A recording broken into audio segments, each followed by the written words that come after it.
নমস্কার, ইচ্ছে উড়ানের সকলকে স্বাগত। আজ আমরা বিভূতিভূষণ বন্দ্যোপাধ্যায়ের একটি গল্পের সঙ্গে থাকব। গল্পটির নাম উইলের খেয়াল।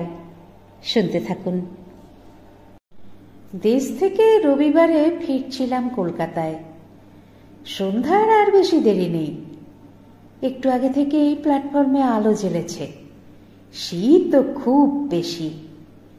এদিকে এমন একটা কামরায় উঠে বসেছি যেখানে দ্বিতীয় ব্যক্তি নেই যার সঙ্গে একটু গল্প গুজব করি।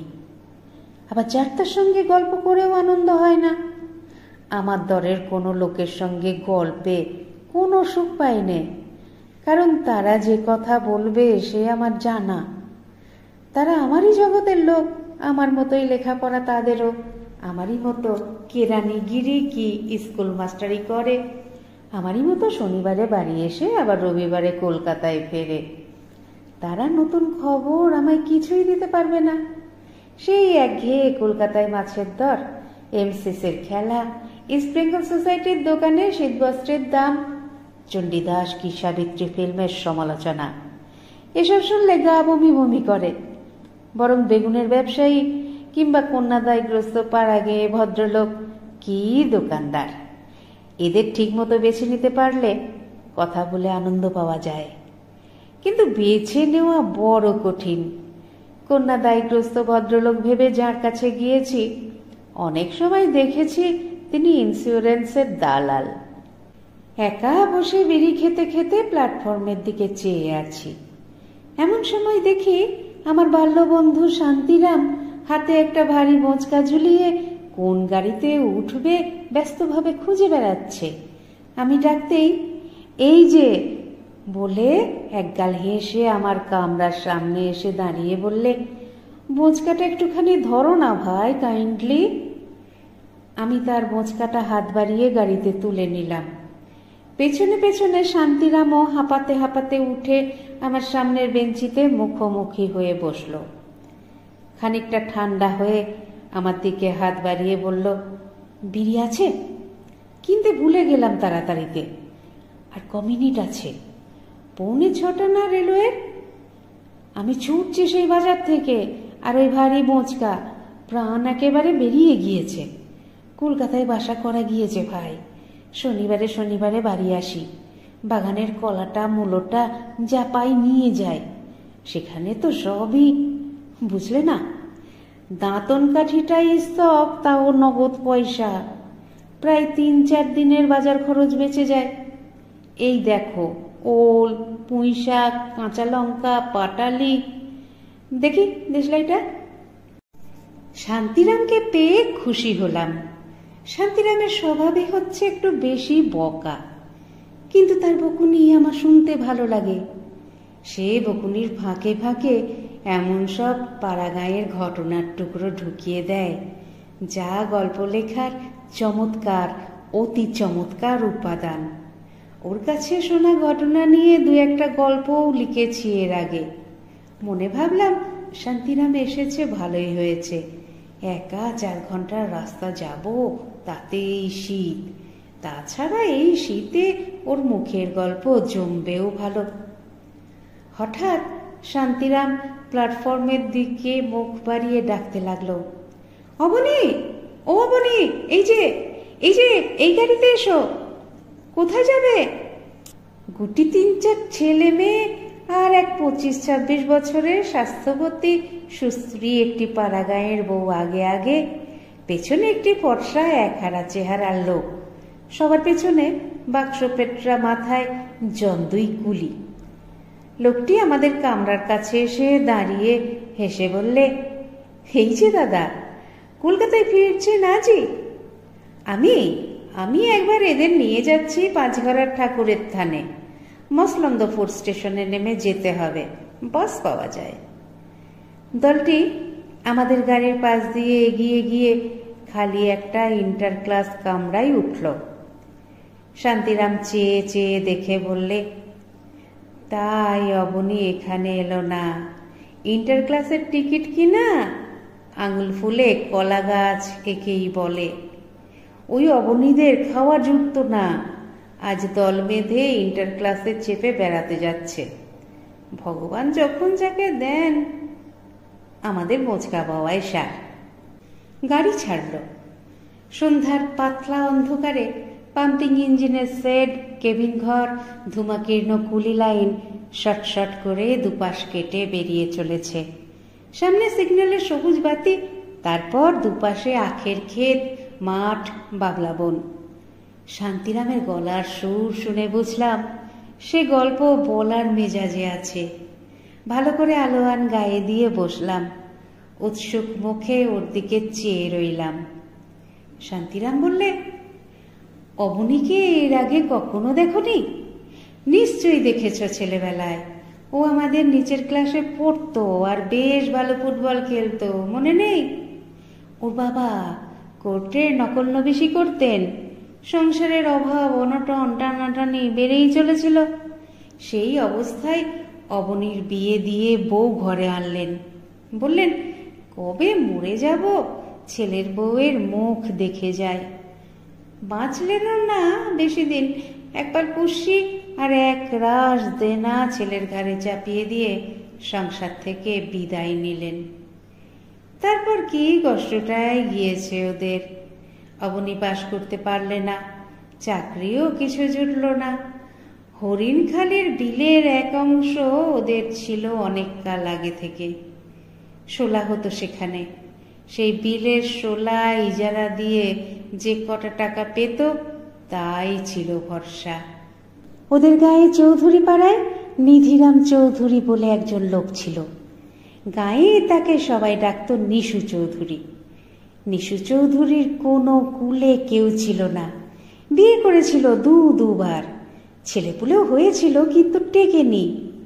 ওর বাবা সেকালে নিমকির দারোগা ছিল। বেশ 2 পয়সা কামিয়ে বিষয় সম্পত্তি করে গিয়েছিল। তা সালিয়ানা প্রায় 1000-1200 টাকা আয়ের জমা, আম কাঁঠালের বাগান, বাড়িতে 3টে গোলা, এক একটা গোলায় 1.5 পাট 2 পাট করে ধান ধরে, 2টো পুকুর, তেজারতি কারবার।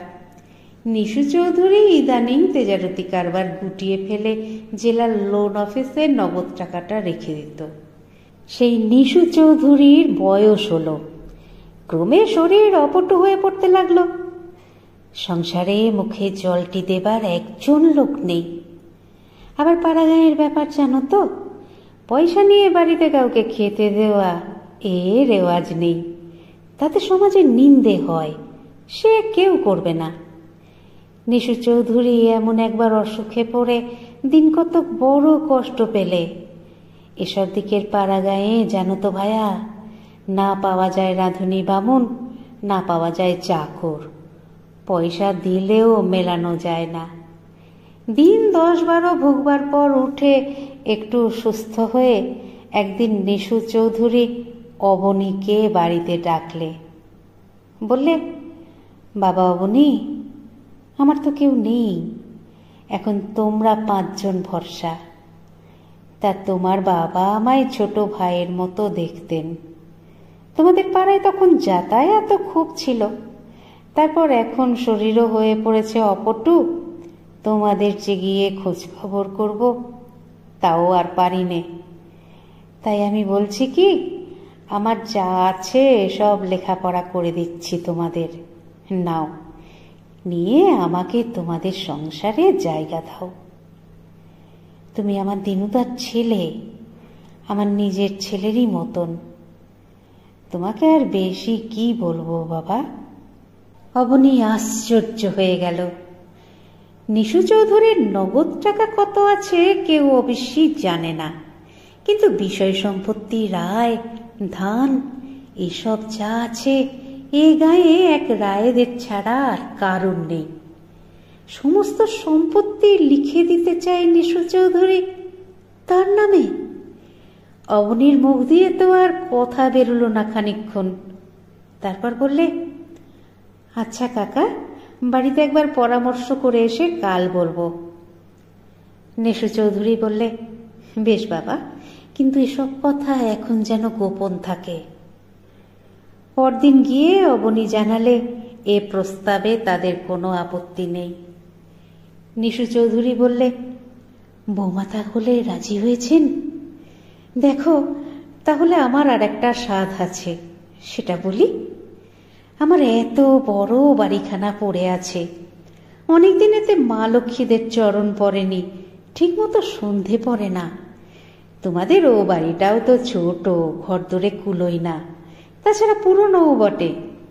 তোমরা আমার এখানে কেন এসো না সব শুদ্ধ? তোমারই তো বাড়ি ঘর হবে, তোমাকেই সব দিয়ে যখন যাব, তখন এখন থেকে তোমার নিজের বাড়ি তোমরা না দেখলে নষ্ট হয়ে যাবে যে। এই প্রস্তাবেও অবনী রাজি হলো। একটা ভালো দিন দেখে সবাই এ বাড়িতে চলে এলো।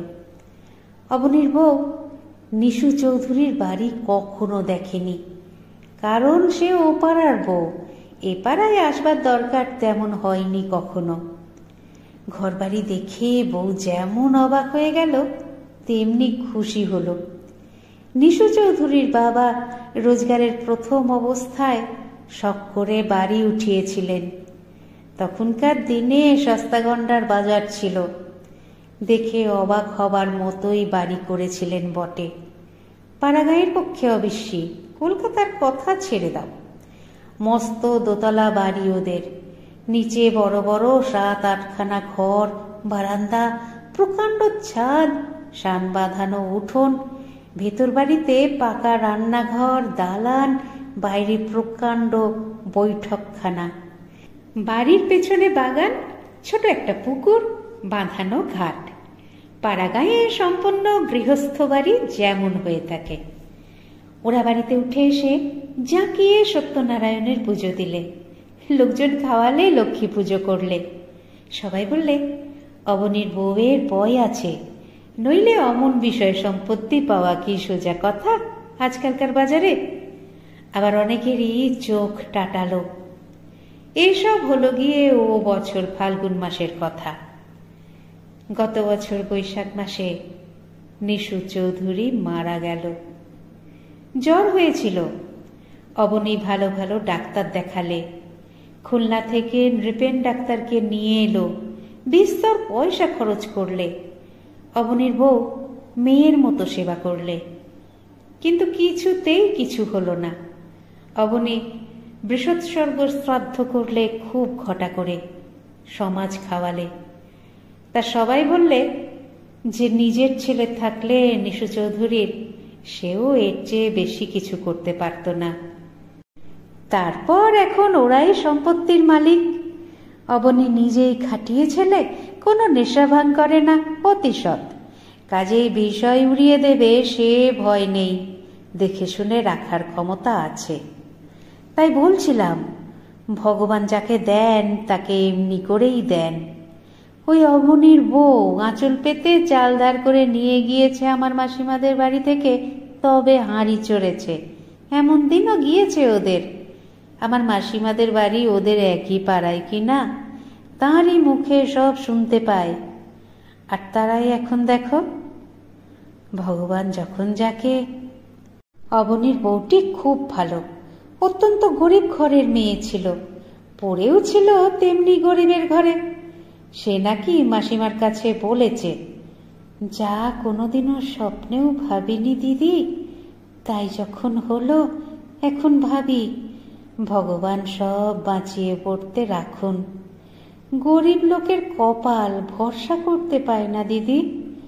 প্রথম যেদিন বাড়িতে ঢুকলাম, দেখি এই যেন রাজবাড়ি, অত ঘরদোর, অত বড় বড় জানলা দরজা, এতে আমার ছেলেমেয়েরা বাস করতে পারবে? জানো তো কি অবস্থায় ছিলাম, তোমার কাছে আর কি লুকোবো। এ যেন সবই স্বপ্ন বলে মনে হয়েছিল।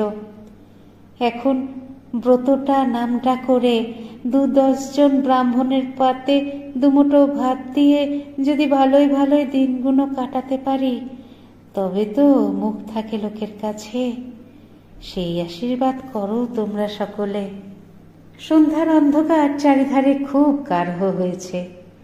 ট্রেন হু হু করে অন্ধকার মাঠ, বাঁশবন, বিল, জলা, আখের ক্ষেত, মাঝে মাঝে ঘন অন্ধকারের মধ্যে জোনাকি জলা ঝোপ পার হয়ে উড়ে চলেছে। মাঝে মাঝে ছোট ছোট গ্রাম, খড়ে ছাওয়া 20-30টা চালাঘর এক জায়গায় জড়াজড়ি করে আছে। 2-4-10টা মিটমিটে আলো জ্বলে অন্ধকারে ঢাকা গ্রামগুলোকে কেমন একটা রহস্যময় রূপ দিয়েছে। একটা বড় গ্রামের স্টেশনে অবনী তার বউ ও ছেলে মেয়েদের নিয়ে নেমে গেল। স্টেশনের বাইরে একখানা ছইওয়ালা গরুর গাড়ি দাঁড়িয়ে আছে, বোধহয় ওদেরই জন্যে। অবনীর বউকে এবার প্ল্যাটফর্মের তেলের লণ্ঠনের অস্পষ্ট আলোয় দেখে আরো বেশি করে মনে হলো যে মেয়েটি সত্যি সুশ্রী। বেশ ফর্সা রং, সুঠাম বাহু দুটির গড়ন, চলনভঙ্গি ও গলার সুরের সবটাই মেয়েলি। এমনি নিখুঁত মেয়েলি ধরনের মেয়ে দেখবার একটা আনন্দ আছে, কারণ সেটা দুষ্প্রাপ্য। ট্রেনখানা প্রায় 10 মিনিট দাঁড়িয়ে রইল। একজন লোক হ্যারিকেন লণ্ঠন নিয়ে ওদের এগিয়ে নিতে এসেছিল। ওরা তার সঙ্গে স্টেশনের বাইরে যেতে গিয়ে ফটক খোলা না পেয়ে দাঁড়িয়ে রইল, কারণ যিনি স্টেশন মাস্টার তিনিই বোধহয় টিকিট নেবেন যাত্রীদের কাছ থেকে। ফটকে চাবি দিয়ে তিনি গার্ডকে দিয়ে প্ল্যাটফর্মের মধ্যে আধারে লণ্ঠনের আলোয় কি কাগজপত্র সই করাচ্ছিলেন। তারপর ট্রেন আবার চলতে লাগলো। আবার সেই রকম ঝোপঝাড়, অন্ধকারে ঢাকা ছোটখাটো গ্রাম, বড় বড় বিল, বিলের ধারে বাগদিদের গুঁড়ে। আমার ভারী ভালো লাগছিল। এইসব অজানা ক্ষুদ্র গ্রামে ঘরে ঘরে অবনীর বউয়ের মতো কত গৃহস্থ বধূ ভারবাহী পশুর মতো উদয় আস্ত খাটছে। হয়তো পেট পুড়ে দুবেলা খেতেও পায় না। ফর্সা কাপড় বছরে হয়তো 2 বার কি 3 বার পরে, হয়তো সেই পুজোর সময় একবার। কোনো স্বাদ আহ্লাদ পুরে না মনের, কিছু দেখে না, জানে না, বোঝে না, মনে কোনো বড় আশা করতে শেখেনি। বাইরের দুনিয়ার কিছু খবর রাখে না। পাড়াগাঁয়ের ডোবার ধারে বাঁশবাগানের ছায়ায় জীবন তাদের আরম্ভ। তাদের সকল সুখ দুঃখ আনন্দ আশা নিরাশার পরিসমাপ্তিও ওইখানে। অবনীর বউ গৃহস্থ বধূদেরই একজন। অন্তত ওদের একজনও তার সাধের স্বর্গকে হাতে পেয়েছে। অন্ধকারের মধ্যে আমি বসে বসে ওই কথাই ভাবছিলাম। আমি কল্পনা করবার চেষ্টা করলাম অবনীর বউকে, যখন সে প্রথম নিশু চৌধুরীর বাড়িতে এলো। কি ভাবলে অত বড় বাড়িটা দেখে, কত ঘরদোর! যখন প্রথম জানলে যে সংসারের দুঃখ দূর হয়েছে, যখন প্রথম সে তার ছেলে মেয়েদের ফর্সা কাপড় পরতে দিতে পারলে, আমি কল্পনা করলাম 10 ঘরার হাট থেকে অবনী বড় মাছ সন্দেশ ছানা কিনে বাড়িতে এসেছে। অবনীর বউ এই প্রথম সচ্ছলতার মুখ দেখলে। তা সে খুশি ভরা চোখ মুখ অন্ধকারের মধ্যে দেখতে পাচ্ছি। ট্রেন আর একটা স্টেশনে এসে দাঁড়িয়েছে। শান্তিরাম আলোয়ান মুড়ি দিয়ে জড়সড় হয়ে বসে আছে, মাঝে মাঝে ঢুলছে। স্টেশনে পানের বোঝা উঠছে। শান্তিরামকে বললাম, শান্তিরাম, ঘুমুচ্ছ নাকি? আমি একটা গল্প জানি এই রকমই। তোমার গল্পটা শুনে আমার মনে পড়েছে, সেটা শুনবে? কিন্তু শান্তিরাম এখন গল্প শোনবার মেজাজে নেই। সে আরামে ঠেস দিয়ে আরো ভালো করে মুড়িসুড়ি দিয়ে বসল। সে একটু ঘুমুবে। পূর্ণবাবুর কথা আমার মনে পড়েছে। শান্তিরামের গল্পটা শুনবার পরে এখন পূর্ণবাবু আমিন ছিল। পাটনায় আমরা একসঙ্গে কাজ করেছি। পূর্ণবাবুর বয়স তখন ছিল 50 কি 52 বছর।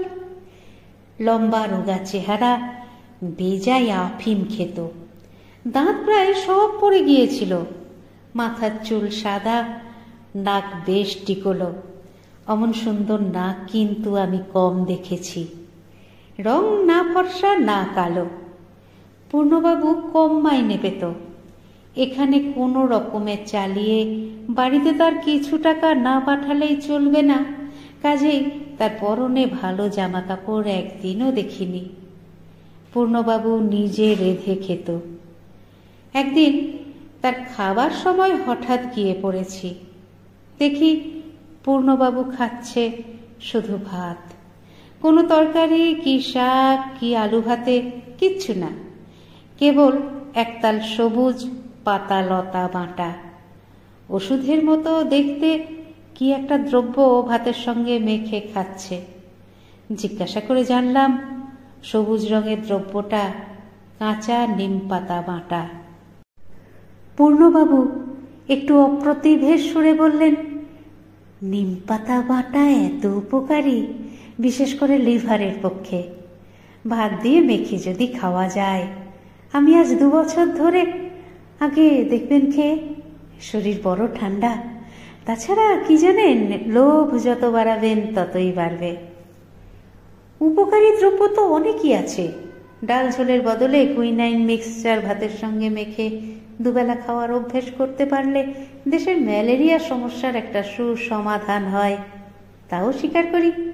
কিন্তু জীবনে বড় বড় উপদেশগুলো চিরকাল লঙ্ঘন করে চলে এসে আজ নীতি ও স্বাস্থ্য পালন সম্বন্ধে এত বড় একটা সজীব আদর্শ চোখের সামনে দেখতে পেয়ে খানিকক্ষণের জন্য নির্বাক হয়ে গেলাম। আর একদিন দুদিন নয়, 2 বছর ধরে চলছে এই ব্যাপার। একদিন পূর্ণবাবু নিজের জীবনের অনেক কথা বললেন। কলকাতায় তাদের বাড়ি ভবানীপুরে। তার একজন পিসিমা আছেন, একটু দূর সম্পর্কে। সেই পিসিমার মৃত্যুর পর তার সম্পত্তির উত্তরাধিকারী হবেন পূর্ণবাবু। কিন্তু পিসিমা মরি মরি করছেন আজ 30-35 বছর। পূর্ণবাবুর বিবাহ হয় বাগবাজারের সম্ভ্রান্ত বংশের মেয়ের সঙ্গে। তবে তখন তাদের অবস্থা খুব ভালো ছিল না। পূর্ণবাবুদের পৈতৃক বাড়িও নেই কলকাতায়।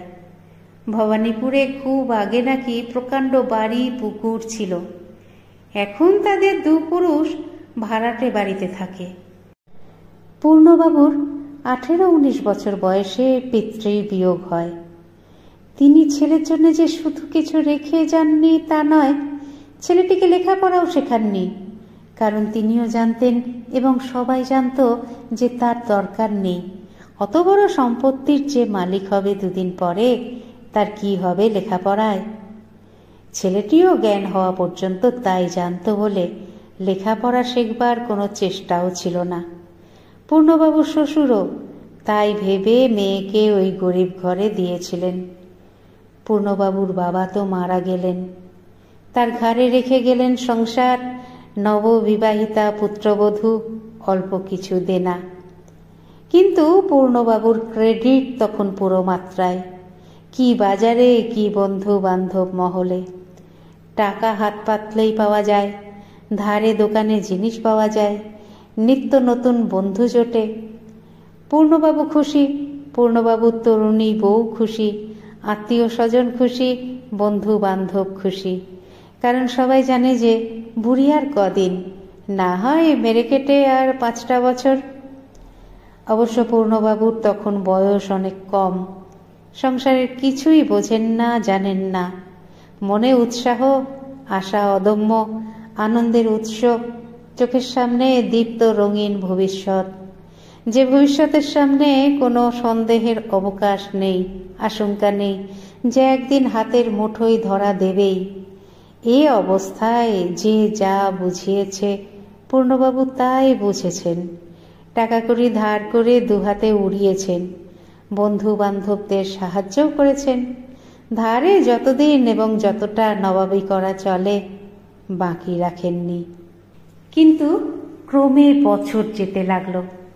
2-3 বছর পরে আর ধার মেলে না, সকলে হাত গুটিয়ে ফেললে। পাওনাদারদের যাতায়াত শুরু হলো। এই জন্যে আরও বিশেষ করে পূর্ণবাবু বাজারে ক্রেডিট হারিয়ে ফেললেন যে সবাই দেখলে পূর্ণবাবুর পিসিমা ওদের আদৌ বাড়িতে ডাকেন না। পূর্ণবাবুকেও না, পূর্ণবাবুর বউ ছেলে মেয়ে কাউকে না। পিসিমার কাছে খাতির পেলে বাজারেও পূর্ণবাবুর খাতির থাকত। অনেকে বলতে লাগলো পূর্ণবাবুর পিসিমা ওদের দেখতে পারেন না, সমস্ত সম্পত্তি হয়তো দেবোত্তর করে দিয়ে যাবে, একটি পয়সাও দেবে না ওদের। পূর্ণবাবুর পিসিমার বিশ্বাস যে এরা তাকে বিষ খাইয়ে মারবে। যত বয়স হচ্ছে এ বিশ্বাস আরও দিন দিন বাড়ছে। এতে করে হয়েছে এই যে পূর্ণবাবুর কি পূর্ণবাবুর স্ত্রীর কি পূর্ণবাবুর ছেলে মেয়ের পিসিমার বাড়ির ত্রিসীমানায় ঘেঁষবার জো নেই। কাজেই অত বড় সম্পত্তির উত্তরাধিকারী হয়েও পূর্ণবাবু আজ 30 টাকা মাইনের আমিনগিরি করছেন। আমি পূর্ণবাবুর এ গল্প বিশ্বাস করিনি, কিন্তু সেটেলমেন্ট ক্যাম্পে আমরা একসঙ্গে 1.5 বছরের ওপর ছিলাম। এই 1.5 বছরের প্রায় প্রতিদিনই সন্ধ্যায় কি রাত্রে একসঙ্গে বসবার সুযোগ হলেই পূর্ণবাবু আমায় তাঁর পিসিমার সম্পত্তির গল্প বলতেন। কখন কোনটা হয়তো বলে ফেলেছেন 6 মাস আগে তার মনে থাকবার কথা নয়। আবার আজ যখন নতুন করে বলছেন ভেবে বললেন, তখন খুঁটিনাটি ঘটনাগুলো 6 মাস আগের কাহিনীর সঙ্গে মিলে যেত। নানা টুকরো কথার জোড়াতালি মিশিয়ে এই 1.5 বছরে পূর্ণবাবু সমস্ত গল্পটা আমি জেনেছিলুম। একদিন তিনি বসে আগাগোড়া গল্প আমায় করেননি। সে ধরনের গল্প করার ক্ষমতাও ছিল না পূর্ণবাবুর। সেই থেকে পূর্ণবাবুর দুর্দশার সূত্রপাত হলো। বন্ধু বান্ধব ছেড়ে গেল, শ্বশুরবাড়িতে খাতির কমে গেল, সংসারে দারিদ্র্যের ছায়া পড়ল। 2-1 হিতৈষী বন্ধুর পরামর্শে পূর্ণবাবু আমিনের কাজ শিখতে গেলেন। বউ ছেলেকে বাপের বাড়ি পাঠিয়ে দিলেন। এইসব আজ 30 বছর আগেকার কথা। এই 30 বছরে পূর্ণবাবু আমোদপ্রিয় শৌখিন চিত্ত অপরিণামদর্শী যুবক থেকে কন্যাদায়গ্রস্ত রোগজীর্ণ অকাল বৃদ্ধ দারিদ্র ভারে কুব্জ দেহ 30 টাকা মাইনের আমিনে পরিণত হয়েছেন। এখন আর মনে তেজ নেই, শরীরে বল নেই, খেলে হজম করতে পারেন না, চুল অধিকাংশই পেকে গিয়েছে, কষের অনেকগুলো দাঁত পড়ে গেলেও পয়সার অভাবে বাঁধাতে পারেন না বলে গালের টোল খেয়ে যাওয়ায় বয়সের চেয়েও বুড়ো দেখায়। বাড়ির অবস্থাও তত ধিক খারাপ। 15 টাকা ভাড়া রেঁদো ঘরে বাস করা তরুণ, স্ত্রী ছেলে মেয়ে সকলেই নানা রকম অসুখে ভোগে, অথচ উপযুক্ত চিকিৎসা হয় না। 3টি মেয়ের বিয়েতে পূর্ণবাবু একেবারে সর্বশান্ত হয়ে গিয়েছেন, অথচ মেয়ে 3টির প্রথম 2টি ঘোর অপাত্রে পড়েছে। বড় জামাই বউবাজারে দর্জির দোকান করে, ঘোর মাতাল কুচরিত্র, বাড়িতে স্ত্রীকে মারপিট করে প্রায়ই, তবুও সেখানে মেয়েকে মুখ গুজে পড়ে থাকতে হয়। বাপের বাড়ি এলে শোবার জায়গায় দেওয়া যায় না। মেজ জামাই মাতাল নয় বটে, কিন্তু তার 1 পয়সা রোজগারের ক্ষমতা নেই। রেলে সামান্য কি চাকুরি করে। সে সংসারে সবাই একবেলা খেয়ে থাকে, তাই নাকি অনেক দিনের নিয়ম। আর একবেলা সকলে মুড়ি খায়। মেজ মেয়ের দুঃখ পূর্ণবাবু দেখতে পারেন না বলে মাঝে মাঝে তাকে বাড়িতে আনিয়ে রাখেন। সেখানে এলে তবু মেয়েটা খেতে পায় পেট পুরে 2 বেলা। আজকাল প্রায়ই জ্বরে ভোগে, শরীরও খারাপ হয়ে গিয়েছে। ডাক্তারে আশঙ্কা করছে থাইসিস। বুড়ি পিসিমা কিন্তু এখনো বেঁচে, এখনো বুড়ি গঙ্গা স্নানে যায়, নিজের হাতে রেঁধে খায়। বয়স 90-এর কাছাকাছি, কিন্তু এখনো চোখের তেজ বেশ, দাঁত পড়েনি।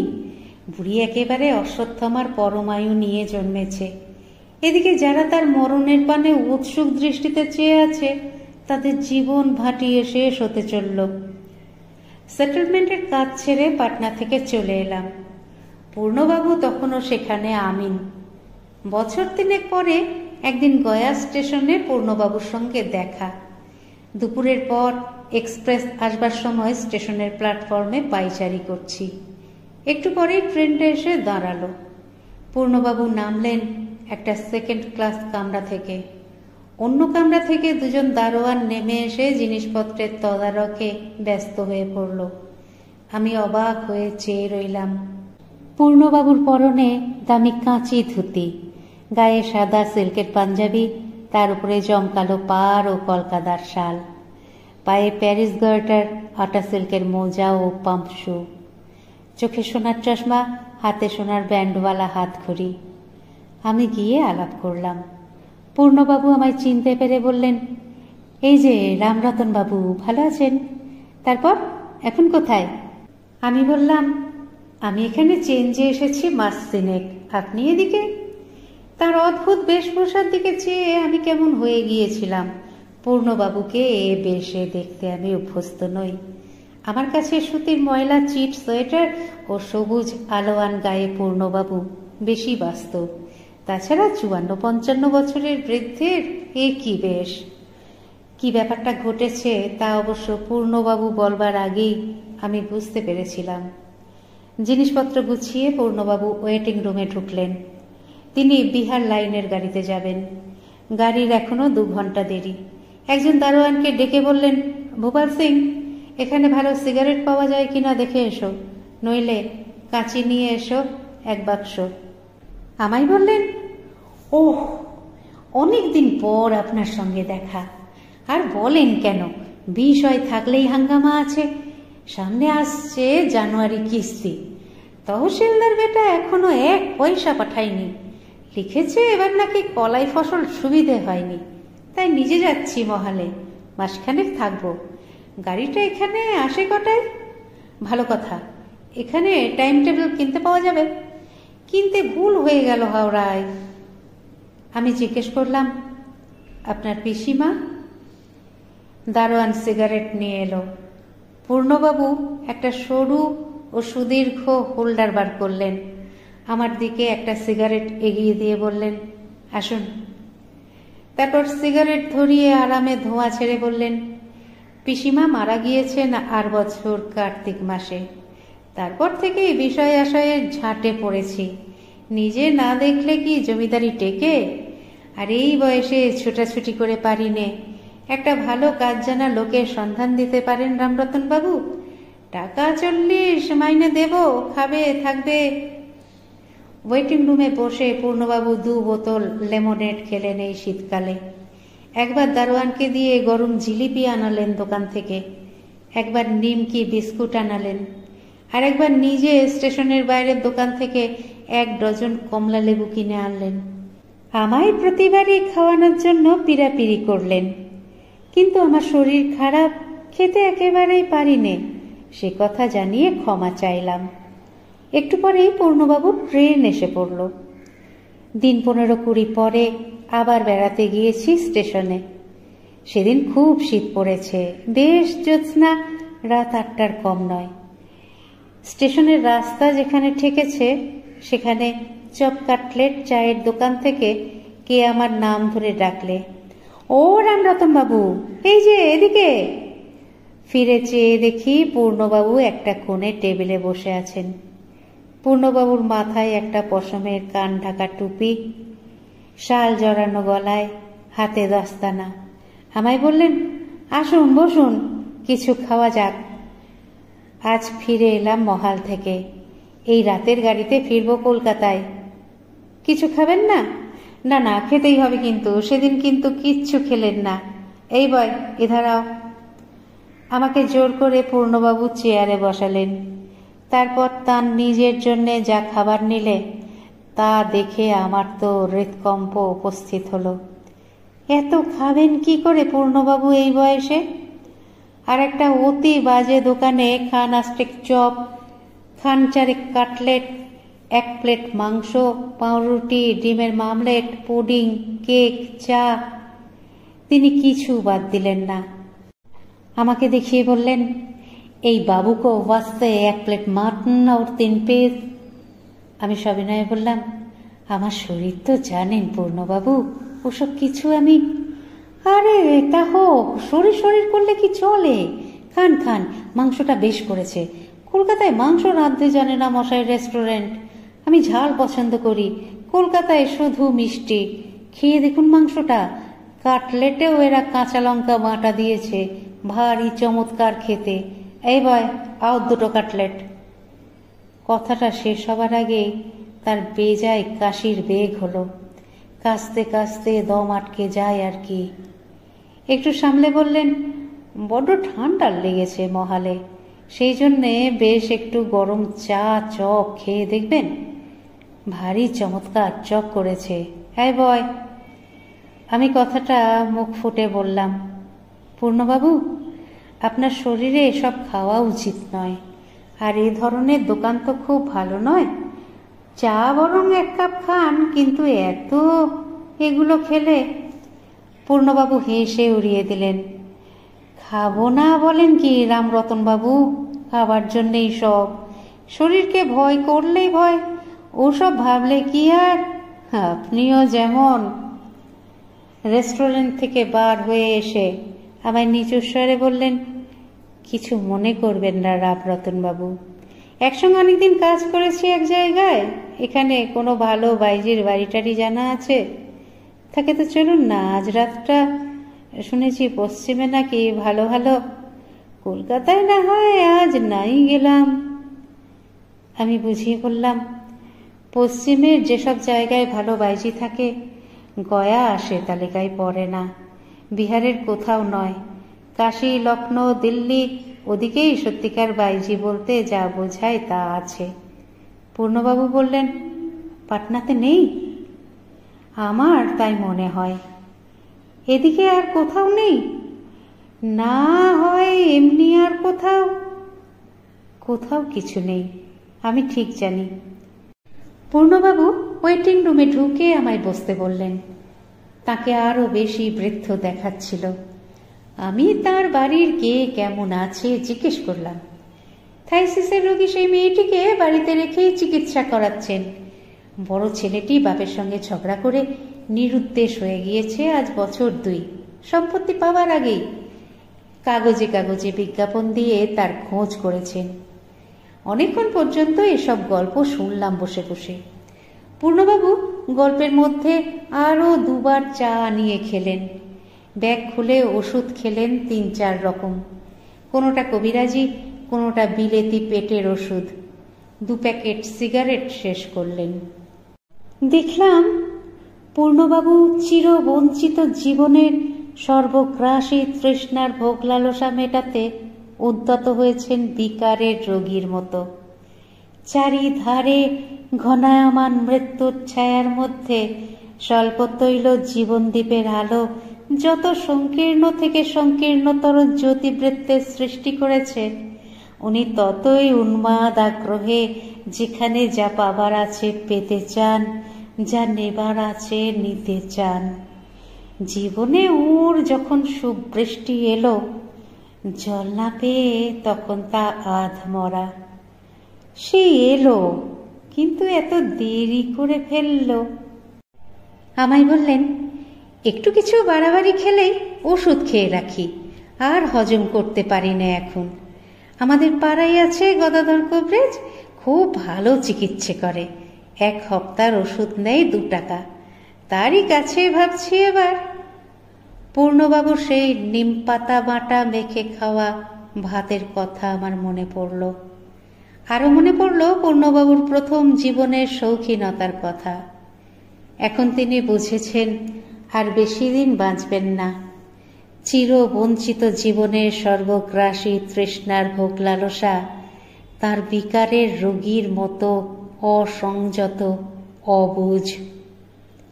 শান্তিরামকে গল্পটা বলবো ভেবেছিলাম, কিন্তু সে দিব্যি নাক ডাকিয়ে ঘুমুচ্ছে। আপনাদের মতামত আমাকে সমৃদ্ধ করে, তাই অবশ্যই বলবেন আজকের গল্প পাঠ আপনাদের কেমন লাগলো। যারা চ্যানেলটিকে সাবস্ক্রাইব করেছেন তাদের অসংখ্য ধন্যবাদ।